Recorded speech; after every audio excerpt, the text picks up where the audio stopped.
చిన్నప్పుడు నీకో కథ చెప్పేవాణ్ణి. దూరంగా ఉన్న ఒక ప్రాంతంలో ఈ కథ మొదలైంది. ఇక్కడ కూడా కుర్చీ కోసం కుతంత్రాలు జరిగేవి. నారంగ్ రష్యన్స్ తీసుకొచ్చుకున్నాడు. గురుంగు వాళ్ళు సెర్బియన్ ఆర్మీని తీసుకొచ్చుకున్నారు. గేట్ లో ఈ రోజు కూడా 700 కొత్తిండ్రీలు జరిగాయి. ఇకపై ఎవరొస్తారో ఎంతమంది వస్తారో తెలీదు. నువ్వు చెప్పు, ఎంతమందిని తెచ్చుకుంటున్నాము? అన్నా చెప్పు, మన ఆర్మీ ఎక్కడుంది? క్యాల్కులేటర్ పెట్టుకుని ఏమీ లెక్క పెట్టలేదు. అందుకే లెక్క పెట్టలేని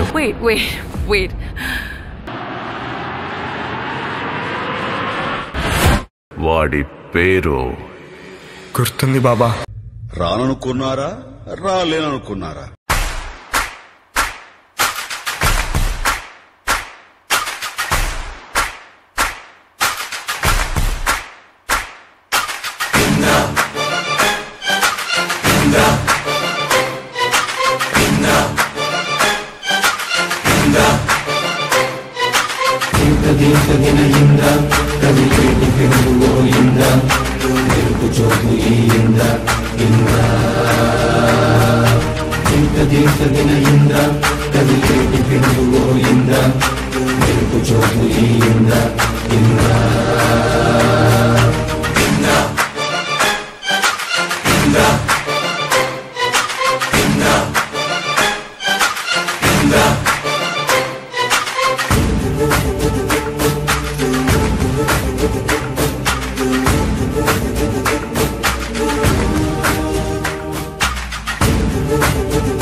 కాంగ్రెస్ పార్టీ అభ్యర్థిని మేము తప్పకుండా గెలిపిస్తాం ఈ నియోజకవర్గం నుంచి అనేటువంటి మాట కూడా మేము సవినయంగా మనవి చేస్తూ, మేఘారెడ్డి తూడి అనే నేను శాసనసభ సభ్యునిగా ఎన్నికైనందున శాసనం ద్వారా నిర్మితమైన భారత రాజ్యాంగం పట్ల నిజమైన విశ్వాసం, విధేయత చూపుతానని, భారతదేశ సార్వభౌమాధికారాన్ని, సమగ్రతను కాపాడుతానని, నేను స్వీకరించబోయే కర్తవ్యాన్ని శ్రద్ధాశక్తులతో నిర్వహిస్తానని దైవసాక్షిగా ప్రమాణం చేస్తాను.